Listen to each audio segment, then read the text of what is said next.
తెలుసలేదండి. Heavenly news ఛానల్‌కి స్వాగతం. అందరూ బాగుండాలి. అందులో నేను ఉండాలి.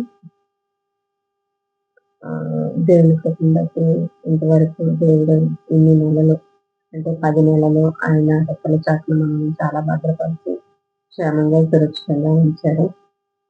ఆరోగ్యాన్ని ఇచ్చారు, ఆయుష్నిచ్చారు. కొన్ని కొన్ని బలహీన సమయాలు వచ్చినప్పటికీ ఆయనే బలపరిచి, ఆయనే స్వస్థపరిచి, తిరిగి ఆయన కొరకు ఆయన మనల్ని సిద్ధపరుస్తూ వచ్చారు. నిజంగానే అది చాలా దేవుని మనం స్తుతించాల్సిన విషయము. దేవుడు రాకడ బహు సమీపంగా ఉన్నదండి. ఎక్కడ విన్నా గాని అదే చెప్తున్నారు. ఎవరు సేవకులు చెప్పినా, ఎవరైనా సరే చెప్తున్నారు ఏంటంటే, దేవుడు త్వరగా వస్తున్నాడు అని. మరి దేవుడు త్వరగా వస్తున్నాడని అంతమంది చేత మనం హెచ్చరించబడుతున్నప్పుడు, మనం ఎలా ఉంటున్నాము? మన జీవితము ఎలా ఉంటుంది? మనిషి చాలా తెలివి, జ్ఞానము కలిగిన వాడండి. ఎందుకంటే దేవుడిచ్చాడు వాళ్ళకి ఆ జ్ఞానము. చంద్రమండలానికి వెళ్ళగలిగే జ్ఞానం ఇచ్చాడు. సముద్ర అగాధంలోకి వెళ్ళగలిగే జ్ఞానం ఇచ్చాడు. అలాగే మరి ఎన్నో ఉంది. ఎన్నో గాలిలో ఎగరగలిగే జ్ఞానం దేవుడిచ్చాడు. అన్నీ ఇచ్చినప్పటికీ మరి మనిషి అన్నీ చూసినప్పటికీ కూడా మనిషి జీవితంలో 2 మాత్రం చూడలేదండి. అదేంటంటే, ఒకటి తన మరణాన్ని తను చూడలేదు. ఇంకొకటి తన జననాన్ని తను చూడలేదండి. తను పుట్టడం తనకు తెలీదు. తను చూసుకోలేదండి. అలాగే అంత కోటీశ్వరుడైనప్పటికీ, ఎంత లక్షాధికారైనప్పటికీ, ఎంత చంద్రమండలానికి వ్యక్తి దిగగలిగిన వ్యక్తి అయినప్పటికీ కూడా, తన మరణాన్ని కూడా తను చూసుకోలేదండి. అవన్నీ కూడా ఏంటంటే దేవుని వశంలోనే ఉన్నాయి. అది దేవుని చేతిలో ఉంది. మనం ఎప్పుడైతే భూమి మీద పుట్టాలో, మనం ఎప్పుడు భూమి మీదకి రావాలో, అది దేవుడే మనల్ని నిర్ణయించి భూమి మీదకి పంపించినప్పుడే మన ఆయుష్ ఎంతో, మన జన్మదినంలోనే మన యొక్క మరణ దినం ఎప్పుడో కూడా దేవుడే రాసించుతాడండి. రాసించి ఆ సమయంలోనే, ఆ గడియలోనే ఆయన పిలుచుకుంటారు. ఆయన పిలుచుకున్నప్పుడు మాత్రమే అది మనం వెళ్ళగలుగుతాము. అంతే తప్ప గాని ప్రస్తుతానికి మొన్న వచ్చింది కదండీ! ఏంటి 'మమతాన్ తుఫాన్' దాని విషయానికి వచ్చేసరికి చాలా మంది అధికారులు చాలా హై అలర్ట్ చేసేసారండి. స్కూల్స్ గానీ, లేదా హాస్టల్స్ గానీ, ఇటువంటివన్నీ గూడా ఏంటంటే ఒక 5 డేస్ అండి. 5 డేస్ లీవ్స్ ఇచ్చేసారు. వర్కింగ్ డేస్ ఆపేసి, లీవ్స్ ఇచ్చేసి, పిల్లల్ని ఇంటికి పంపించేసి, హాస్టల్స్ పిల్లల్ని గూడా ఇంటికి పంపించేసి, అలాగే చాలా అలర్ట్ చేసేసారండి. ఏంటంటే ఆయన ఉద్దేశము ఎక్కడ ప్రాణ నష్టం అనేది జరగకూడదు. అలాగే మరి బీచ్‌లున్న ప్రాంతాలు, ఒక ఉప్పాడ కావచ్చు, కాకినాడ అలా కాకినాడ బీచ్ దగ్గర కావచ్చు, అలా అటువంటి ప్రాంతాల్లో గూడా చాలా బందోబస్తు, చాలా సెక్యూరిటీ పోలీసు వాళ్ళని పెట్టి దానికి సంబంధించి స్పెషల్ వాళ్ళు ఉంటారు కదండీ! వాళ్ళని పెట్టి చాలా అలర్ట్ చేశారండి. ఆహ్, మన ప్రభుత్వ అధికారులు. ఏంటంటే ఎక్కడ ప్రాణ నష్టం అనేది జరగకూడదు అన్నది ఒక ఉద్దేశం. నష్టము నష్టం అనేది ఇంకా తప్పదు అది. కానీ ప్రాణ నష్టం అనేది మాత్రం జరగకూడదన్న ఉద్దేశంతోటి ప్రభుత్వం చాలా అలర్ట్ చేసింది. అయితే మంచిదండి. అంత అలర్ట్ చేసిన ప్రభుత్వము ఆ పరిస్థితి నుంచి అయితే తప్పించగలదేమో గానీ, మనిషి ఎప్పుడు చనిపోవాలా అన్నది మాత్రం ప్రభుత్వం గాని, దాని యొక్క అధికారులు గాని ఎవరు నిర్ణయించలేరండి అది. ఎందుకంటే, అది దేవుడే ఫస్ట్ రాసి ఉంచేసాడు. జన్మదినం నాడే ఆయన ఎప్పుడు మరణించారో గూడా, ఆ మరణ దినం గూడా రాసేసి ఉంచారు. కాబట్టి మరి ఎంతో జాగ్రత్తగా భద్రపరిచాము. అందువల్ల ఏ నష్టము కలగలేదు అని ప్రభుత్వం చాలా ప్రౌడ్‌గా ఫీల్ అవుతున్నారు. అది మంచిదే అండి. ప్రస్తుత పరిస్థితుల్లో ఏంటంటే మనిషికి దేవుడిచ్చిన జ్ఞానమును బట్టి తను కొంతమందిని రక్షించుకోగలడు. అదొక మార్గం ఓకే. అయితే మనిషి ఎలాగ చనిపోతాడన్నది తనకే తెలియని పరిస్థితండి. రీసెంట్‌గా జరిగిన ఒక సిట్యుయేషన్ ఇది రియల్‌గా జరిగిందండి. ఒక బ్రదరు చర్చ్‌లో పంచుకుంటే నేను విన్నానది. ఆహ్, ఆ బ్రదర్ చెప్పిందేంటంటే, వాళ్ళ కొలీగ్ ఒకాయన ఉన్నారటండి. ఆయన చాలా ఎందుకో తెలీదు ఉండుండి చాలా బలహీనులయిపోయారట. ఆయన ఎందుకు బలహీనుడయ్యాడో ఏంటో తెలీదు. బట్ హాస్పిటల్‌లో ఉంచి మొత్తం అంతా చూపిస్తే బాడీలోని చాలా అవయవాలు పాడైపోయాయటండి. ఇంకా మనిషి బ్రతకడం అనేది అసలు ఏ మాత్రం కూడా ఛాన్స్ లేదు. అని చెప్పి డాక్టర్స్ అందరూ కూడా చేతులెత్తేసారట. చేతులెత్తేస్తే అటువంటి పరిస్థితుల్లో లేదు ఎలాగైనా చూడండి, ఏమైనా పర్వాలేదు మీరు ట్రీట్మెంట్ కొనసాగించమని ఫ్యామిలీ మెంబర్స్ కోఆపరేట్ చేయడంతోటి మరలా ఆయా స్పెషలిస్ట్‌ని అందరిని కూడా తీసుకొచ్చి మరి తనకి ట్రీట్మెంట్ చేపించడం అనేది జరిగిందండి. అలా ట్రీట్మెంట్ చేపిస్తే లాస్ట్ అక్టోబర్ 12 నాటండి. అక్టోబర్ 12ని ఆయనకి ట్రీట్మెంట్ స్టార్ట్ చేయడము. హ్మ్. దేవుని కృపను బట్టి ఆయన మరి బాగానే బాడీ సహకరించి ఆ ట్రీట్మెంట్ సెట్ అయ్యి ఆయన ఆరోగ్యంగానే బయటకొచ్చారటండి. బయటకొచ్చారు. చాలా సంతోషంగా అందరూ కూడా చాలా హ్యాపీగా ఫీల్ అయ్యారండి. ఏంటంటే ఇంక మరణపు అంచుల వరకు వెళ్ళిపోయారు. డాక్టర్స్ ఎవరు గూడా ఇంకా మా వల్ల కాదంటే మా వల్ల కాదు అని వాళ్ళు ఖచ్చితంగా చెప్పేసారటండి. మా చేతుల్లో లేదు మా వల్ల కాదని ఖచ్చితంగా చెప్పేసారట. అటువంటి పరిస్థితుల్లో మేము దేవుడు మరలా ఆయుష్నిచ్చి డాక్టర్లు గూడా వాళ్ళ వంతులో వాళ్ళు చాలా కృషి, పట్టుదల చేసి మొత్తం మీద ఆయనకి మంచి వైద్యం అందించి ఆయన్ని బయటికి తీసుకొచ్చారు. ఆయన ఆరోగ్యవంతుడిగా ప్రాణంతో బయటకొచ్చాడనమాట. ఆ విషయం తెలిసి అందరూ చాలా హ్యాపీగా ఫీల్ అయ్యారు. చాలా హ్యాపీగా ఫీల్ అయ్యారు. అలా కొన్నాళ్ళయింది. అయిన తర్వాత 26 లాస్ట్ మంత్ అక్టోబర్ 26న హ్మ్. పాలకొల్లులోని ఏదో మ్యారేజ్ ఉందటండి. వాళ్ళ ఫ్యామిలీ మెంబర్స్ ఎవరిదో మరి మ్యారేజ్ ఉందట. అయితే ఆ మ్యారేజ్‌కి ఈ ఫ్యామిలీ అటెండ్ అయ్యారటండి. ఈ ఫ్యామిలీ అటెండ్ అయితే మరి చాలా హెల్తీగా ఉన్నారు. హాస్పిటల్‌లోనే ట్రీట్మెంట్ పొందారు. మరటపు అంచుల వరకు వెళ్ళిపోయి అది సవి చూసి బయటకొచ్చారేమో అందరూ గూడా చాలా హ్యాపీగా ఫీల్ అయ్యి మేమసలు ఇలా చూస్తామని అనుకోలేదు. వాళ్ళకుండే అభిప్రాయాలు వాళ్ళు వ్యక్తపరుస్తారు కదండీ! మేము మరలా చూస్తాం అనుకోలేదు. మరలా మీతో ఇలా ఉంటాం అనుకోలేదు అని వ్యక్తపరుస్తారు గదా! అటువంటి సంభాషణలు ఎన్నో అయ్యుండొచ్చు మేబీ. అయితే వాళ్ళు ఒక మ్యారేజ్‌కి అటెండ్ అయ్యారటండి. ఒక మ్యారేజ్‌కి అటెండ్ అయ్యారట. మరి వాళ్ళ బంధువులదో, వాళ్ళ దగ్గర వాళ్ళదో ఎవరిదన్నది మరి స్నేహితులదో అన్నదో మనకు తెలీదు గానీ, ఆయన మ్యారేజ్‌కి అటెండ్ అయ్యారు. సహజంగా మ్యారేజుల్లోని ఏముంటదండి, లేడీస్ అనుకోండి శారీస్ గురించి టాపిక్స్ వస్తాయి. లేదా మ్యాచింగ్స్ లేదా ఆయా కలెక్షన్స్ గురించి మాట్లాడుకుంటా ఉంటారు లేడీస్ అయితే. అదే జెంట్స్ అయితే ఏంటి ఏదో ఒక కార్ గురించో, ఒక బైక్ గురించో ఏదో ఒకటి పిచ్చాపాటి మాట్లాడుకుంటా ఉంటారు. ఒక్కొక్కరికి ఒక్కొక్క ఆటిల మీద ఉత్సాహం ఉంటా ఉంటదనమాట. అయితే ఇతను స్వతహాగానే కొంచెం యాక్టివ్ పర్సన్. ఈయనకున్న అదే ఉత్సాహంతోటి ఈయన ఏం చేశారంటే పెళ్లిలోనంతా గ్రాండ్‌గా చేస్తున్నారంట. వంటల కార్యక్రమం అసలు వంటలు ఏమేం చేస్తున్నారు? ఆ వంటలు ఎంతవరకు వచ్చాయి? అసలు అవి చూద్దామని చెప్పి ఈయన ఏం చేశారంటే ఆ వంటలు రెడీ చేసి ఆ యొక్క దానికి కిచెన్‌కి వెళ్లారటండి ఆయన. అంటే వంటలు ఏమేం చేస్తున్నారు? ఎలా చేస్తున్నారో చూద్దామని. చూస్తూ అలా వంటలు చూ చే చూస్తా చూస్తా వెళ్తూ ఉంటే మరి ఆయన కాలు జారే పడ్డారో మరి ఏమైనా ఎలా అయిందన్నది తెలీదు గానీ ఆయన పడిపోయాడటండి. ఇది వినడానికి కొంచెం హ్మ్. ఆశ్చర్యంగాను, హాస్యాస్పదంగాను ఉండొచ్చు గానండి.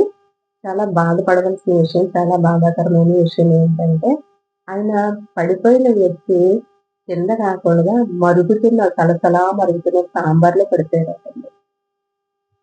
చాలా బాధగా ఉంది కదా! నిజమేనండి. విన్నప్పుడు నాకు కూడా అలాగే అనిపించింది. హాస్పిటల్‌లో మరణపు అంచుల వరకు వెళ్ళిపోయిన వ్యక్తి బయటికి వచ్చాడు. బయటికి వచ్చిన వ్యక్తి కనీసం 12వ తారీఖున ఆయన సిక్ అయ్యి బయటకొచ్చారు. 26కి అక్కడ మరణాన్ని జయించగలిగాడు గానీ, ఇక్కడ మరణాన్ని మాత్రం ఆయన తప్పించుకోలేకపోయాడండి. ఆయనకు తెలీదు. హాస్పిటల్ నుంచి బయటకొచ్చేసరికి నాకు అసలు వేరే మృత్యు ఇలా ఉన్నది. నేను ఇలా మరణిస్తానని ఆయనకు తెలీదు. ఆయన అనుకోని ఉండుంటారు ఏంటంటే, నేను మరణాన్ని జయించాను. నేను మృత్యుంజయుడిని. వాళ్ళ కుటుంబస్తులు కూడా చాలా ప్రౌడ్ ఫీల్ అయ్యి ఉంటారు. చాలా హ్యాపీగా ఫీల్ అయ్యి ఉంటారు. ఇలా అవుతది అని అనుకోని ఉండుండకపోవచ్చు. కానీ ఆయన మరణం అలా జరుగుతదని ఆయనే కాదు వాళ్ళ ఇంట్లో వాళ్ళు కూడా ఎవరు ఊహించి ఉండుండకపోవచ్చు కదా! అలాంటిది అతను సాంబార్‌లో పడిపోయి బాడీ 95% కాలిపోయిందట. ఇంకా ఆయనకి ఏమీ లేదు. ఆయన స్పాట్‌లో చనిపోయారటండి. అంటే చెప్పేదేంటంటే మరణం అనేది ఎప్పుడు ఎవరికి ఎలా వస్తుందో తెలియదు. అవి 2 మనిషి చూసుకోలేడండి. పుట్టుక ఒకటి చూసుకోలేడు. మరణం ఒకటి చూసుకోలేడు. ఈ మధ్య జీవితంలో ఎంతో సాధించేస్తాం అనుకుంటాము. ఎన్నో అనేసుకుంటాము. ఏదేదో చేసేస్తాము. కానీ ఏది గూడా మన వెంట రాదు. మన వెంట వచ్చేదల్లా మన వ్యక్తిగతంగా మన భక్తొస్తది. బహిరంగంగా కావాలంటే మన క్రియలొస్తాయండి. మన క్రియలు, మన భక్తి 2 గూడా మనం చాలా జాగ్రత్తగా కాసుకోవాల. ఎప్పుడు మనం చనిపోతామో మనకు తెలీదు. ఎందుకంటే చాలా భయంకరమైన మరి మత్తయి సువార్తలో రాయించినట్టుగా ఆ యొక్క ఇశ్రాయేలు గాజా మధ్య యుద్ధాలు కావచ్చు, మరి 3 సంవత్సరాల క్రితం కరోనా కావచ్చు, అలాగే మరి ప్రస్తుత దినాల్లో అంతు చిక్కని వ్యాధులండి. ఆ రోగాలు పేర్లు ఏంటో కనీసం డాక్టర్స్‌కి గూడా తెలియటం లేదు. అంత భయంకరమైనటువంటి రోగాలు కావచ్చు. ఏమో మనిషి ఎలా పోతాడో. కాబట్టి ఉన్నన్నాళ్ళు కూడా మనం చాలా మన విశ్వాసతను మనం కాపాడుకుంటూ ఉండాలి. మనకి చేతనైనంత మట్టుకు మనం మంచిగానే తీసుకోవాలి ఏదైనా సరే. ఎక్కువగా మనిషి ఎంత భక్తిగా ఉన్నా, ఎంత విశ్వాసతలో ఉన్నా గాని, ఒక్కొక్క మనిషి సులువుగా చిక్కులు పెట్టే పాపం అంటారు గదండీ! ఆ సులువుగా చిక్కులు పెట్టే పాపం ఏంటంటే, వెంటనే ఒక పర్సన్ గురించి కానీ, లేదా ఒక వస్తువు గురించి, ఒక వ్యక్తి గురించో, లేదా ఏదో ఒక దాని గురించి పాజిటివ్ కన్నా నెగెటివ్ థింకింగ్ బాగా ఉంటదండి. నెగెటివ్‌గా ఆలోచిస్తాం ప్రతీదీ. ఒక వ్యక్తి గురించి మనకేమీ తెలియకపోయినా సరే ఫస్ట్ నెగెటివ్ ఫీలింగ్ పెట్టుకుంటామండి. అది అస్సల ఉండకూడదు. ఎందుకంటే దేవుడు ఇచ్చినటువంటి ఆజ్ఞలు 10 ఆజ్ఞలున్నాయి. ఆ 10 ఆజ్ఞలన్నా కలిపి ఆయన 2 ఆజ్ఞల కింద నెరవేర్చారు. ఇచ్చారు. ఎందుకంటే ఆ 10 ఆజ్ఞలు మనం కొనసాగగలమో లేదో శరీరంలో ఉన్నాం గదండీ! అనుకుంటాం నెరవేర్చాలని. నెరవేర్చలేని స్థితిలోని కనీసం 2 మీరు నెరవేర్చండి అని చెప్పారు. ఆ రెండాటిలో ఒకటేంటంటే నన్ మిమ్మల్ని మీరు ఎలా ప్రేమించుకుంటున్నారో, మీ పొరుగు వారిని గూడా అలాగే ప్రేమించండి. నన్ను హృదయపూర్వకంగా మీ పూర్ణ శక్తితో, పూర్ణ బలంతో మీరు నన్ను ప్రేమించాలి. అలాగే నన్ను మీరెలా ప్రేమిస్తున్నారో పొరుగు వారిని గూడా అలాగే మీరు ప్రేమించాలి. నిన్ను వలె నీ పొరుగు వారిని గూడా ప్రేమించాలి. అది దేవుడు ఇచ్చినటువంటి ఆజ్ఞ. అంటే మన మన బలహీనమైన శరీరంలో ఉన్నాము. కాబట్టి మనం ఎప్పుడు ఎలా ఉంటామన్నది తెలీదు కాబట్టి ప్రేమ కలిగిన దేవుడు ఆయన 10 ఆజ్ఞల్ని గూడా చాలా కుదించి మనకు చెప్పారనమాట. కాబట్టి మనం చాలా జాగ్రత్తగా ఉండాలి. నిజంగా ఆ వ్యక్తి అసలు ఎక్స్‌పెక్ట్ చేయలేదు గదండీ! అలా చనిపోతాడు అని అసలు తనైతే అనుకోని ఉండుండడండి. తను అనుకోలేదు, తన ఫ్యామిలీ మెంబర్స్ ఎవరు అనుకోని ఉండుండరు. మరణాన్ని జయించాడు ఇంక తిరుగులేదురా అనుకోని ఉండుంటారు. కానీ చాలా విచారకరమైన విషయం ఏంటంటే పెళ్లి విందులోని సాంబార్‌లో పడి చనిపోవడం. అలాగే ఉంటదండి. ఈరోజు నేను కావచ్చు, రేపు మీరు కావచ్చు. ఎవరిని ఎలాగన్నది తెలీదు. మన మన పోకడ ఎలా ఉంటదో తెలీదు. కాబట్టి మనం దేవుని మీద నమ్మాలి. దేవునికి మహిమకరంగా జీవించాలి. నిజంగా ఏంటంటే దేవుడు చాలా ప్రేమ స్వరూపి అండి. ఆయన ప్రేమ ఎంత ప్రేమ అంటే పరలోక రాజ్యం ఉండాలండి.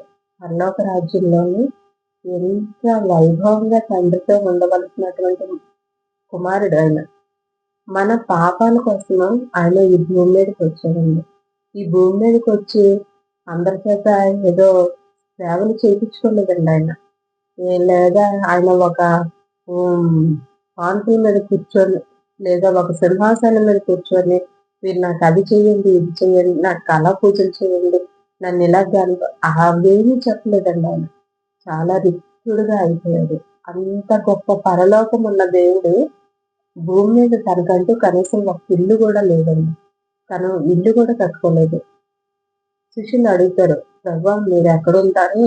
మేము నీతో పాటు ఉంటామంటే" అప్పుడు ఆయన చెప్తాడు, "నక్కలకి గొర్రెలున్నాయి, ఆకాశ పక్షులకు గూళ్ళున్నాయి గానీ, మనుష్య కుమారునికి తలవాల్చుకుందుకు స్థలమైనా లేదన్నాడు." నిజమే అండి. ఆయన యొక్క మరణం చూస్తే ఆయనకి తలవాల్చుకోవడానికి స్థలం లేదు. ఆయన ఒక శిలువ పైన ఇలా వాల్చుకొని చనిపోయారండి. ఎందుకు చనిపోయారు? ఎంతకోసం చనిపోయారు? నా పాపం కోసం. నేను నేను చేసే పాపాల కోసం, నేను చేసినటువంటి తప్పుల కోసం నాకు ఆ యొక్క పరలోక రాజ్యం ఇవ్వడం కోసం ఆయన భూమి మీదకి వచ్చారు. నన్ను ఆయనతో పాటు సమానంగా ఉంచాలి అన్న ఒక ఉద్దేశంతో. అది నన్ను కావచ్చు, మిమ్మల్ని కావచ్చు. నిజంగా ఎంతో అసల శాంతి, సమాధానం లేనటువంటి బ్రతుకుల్ని ఆయన ఎంతో సంతోషంగా మారుస్తారండి. ఎంతో సమాధానంగా మారుస్తారు. ఒక్కసారి ఆయన రుచి చూసామంటే మన జీవితాలే మారిపోతాయి. అలా రుచి చూసి నేను అనుభవించి నేను దేవుళ్ళో నేను బలపడగలుగుతున్నాను. నేనే కాదు, ఇలా చాలా మంది ఉన్నారు. అయితే ఏంటంటే మనము ఎప్పుడు పోతామన్నది మనకు తెలీదు. దేవుడు ఎప్పుడొస్తాడన్నది మనకు తెలీదు కాబట్టి, ఈ మధ్య కాలంలోని మనకున్నటువంటి జీవితము మనము కాపాడుకుంటూ, మన సాక్షి జీవితం మనం కాపాడుకుంటూ, దేవుడు మనకి భూమి మీద ఏ పనులైతే ఇచ్చాడో, ఆ పనులన్నిటిని జ్ఞానంగా చక్కబెట్టుకుంటూ, అనవసరమైన విషయాల్లో వేలు వేయకుండా, మనం జాగ్రత్తగా మన బ్రతుకుని మనం కొనసాగించాలంటే, దేవుడు వచ్చేటప్పటికి మనం సిద్ధంగా ఉన్నాము అని చెప్పగలుగుతామండి. లేదంటే ఇంకా అది చాలా బాధాకరమైన విషయం.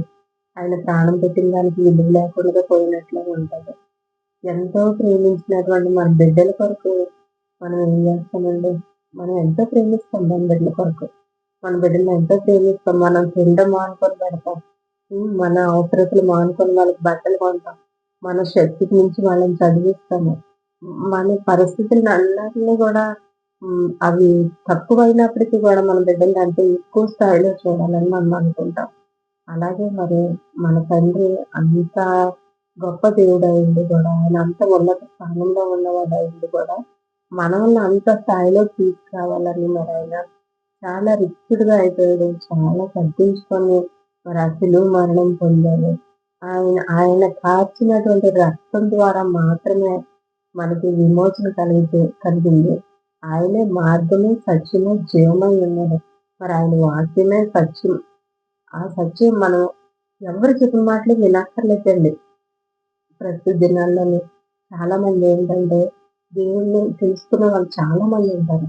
కానీ బైబిల్ పట్టుకొని మందిరానికి వెళ్ళడానికి భయపడతారండి. ఎందుకంటే అక్కడ కొన్ని కట్టుబాట్లు ఉంటున్నాయి. ఆ కట్టుబాట్ల కోసం వాళ్ళు భయపడతా ఉంటున్నారు. మీరు ఒకవేళ భయపడి మందిరానికి మానేశారనుకోండి, రాలేకపోయారండి. మీరు ఏమి వినాలి, అక్కడికే వెళ్ళి అదే వినాలి, ఇక్కడికి వెళ్ళి ఇదే వినాలని ఏం లేదండి. బైబిల్ మనకి మంచి బోధ అండి. బైబిల్ నాకు చెప్తుంది మనం ఎలా నడవాలో, మనం ఎలా ఉండాలో, ఏంటి అన్నది మొత్తం దేవుడు అందులో రాయించి పెట్టాడు. రహస్యంగా అయినా పర్వాలేదండి. బైబిల్ చదువుకుంటా ఉండండి.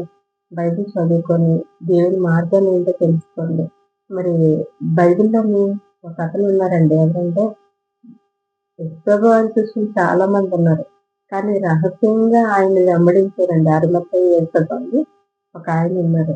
మరి ఆయన బహిరంగంగా అందరిలాగా నేను నేను ప్రభు కొరకు ఇలా చేశాను, అలా చేశాను అని ఏమి చెప్పలేదు గానండి.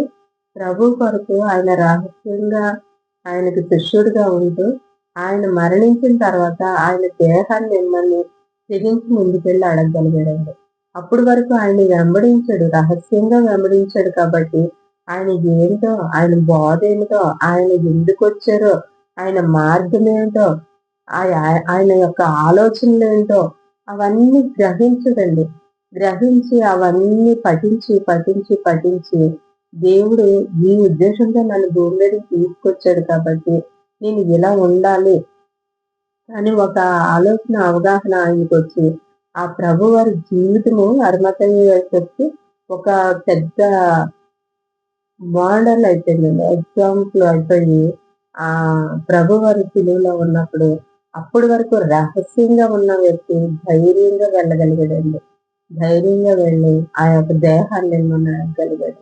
ఇప్పుడు నేను ఎందుకంటే చెప్తున్నాను ఈ మాట, నిజంగా నీకు కులం కట్టుబాట్లు ఉండొచ్చు, లేదా నీ కుటుంబం కట్టుబాట్లు ఉండొచ్చు, లేదా ఇరుగు పొరుగు వాళ్ళ మనుషులు కావచ్చు, నీ భర్త కట్టుబడి, నీ భార్యతో ఏదో ఒకటి నీకు అబ్జెక్షన్ ఉండొచ్చు. నువ్వు మందిరానికి వెళ్ళొద్దు అని నీకు అబ్జెక్షన్ ఉండొచ్చు. ఆ అబ్జెక్షన్ ఉన్నప్పుడు వాళ్ళని ఎదిరించి, వాళ్ళకేదో ఇది చేసి మందిరానికి వెళ్ళి దేవుని మాటలు వినమని కాదు కానీ, నువ్వు బైబిల్ చదువుకో. రహస్యంగా అరిమతయి ఎలా అయితే వెంబడించాడో నువ్వు అలాగా రహస్యంగా నువ్వు చదువుకో, నువ్వు ప్రార్థన చేసుకో. ఒక దినాన అదే నిన్ను బహిరంగంగా ప్రభు ముందు నిలవబెట్టగలుగుతుంది. అంతేగాని ఇంట్లో వాళ్ళు వద్దంటున్నారు, అబ్జెక్షన్ చెప్తున్నారని బైబిల్ తీసి పక్కన పెట్టేసి నువ్వు లోకంలో కలిసిపోయి లోకానుసారంగా ఉన్నావంటే మరి ఆ రాకడికి మాత్రం నువ్వు అసలు ఏ మాత్రం కూడా సిద్ధపడలేవు. కాబట్టి నేను చెప్పేది ఏంటంటే మన మరణం ఎప్పుడన్నది మనకు తెలియదు కాబట్టి దేవుడు త్వరలో వస్తున్నారు కాబట్టి మనకి కలిగిన విశ్వాసాన్ని మనం గట్టిగా చేపట్టుకుందాము. మన చేతనైతే మనకు తెలిసిన వాళ్ళకి దేవుడు మాటలు చెప్పి వారిని కూడా రాకడి కొరకు సిద్ధపరుస్తారు. కొంత సమయమే మిగిలినది, కొంత సమయమే మిగిలినది, క్రీస్తు ప్రభువు త్వరగా వచ్చును. లేశమైనను జాగు చేయడు, లేశమైనను జాగు చేయడు. కొంత సమయమే మిగిలినది, కొంత సమయమే మిగిలినది, ప్రభు వచ్చు వరకు కనిపెట్టుము. నిశ్చయముగా ఆయన వచ్చును, ప్రభు వచ్చు వరకు కనిపెట్టుము. నిశ్చయముగా ఆయన వచ్చును, ప్రభు రాకనెవరు ప్రేమింతురో వారిని ప్రభువు కొనిపోవును. ప్రభు రాకనెవరు ప్రేమింతురో వారిని ప్రభువు కొనిపోవును. కొంత సమయమే మిగిలినది, కొంత సమయమే మిగిలినది, క్రీస్తు ప్రభువు తిరిగి వచ్చును. లేశమైనను జాగు చేయడు, లేశమైనను జాగు చేయడు.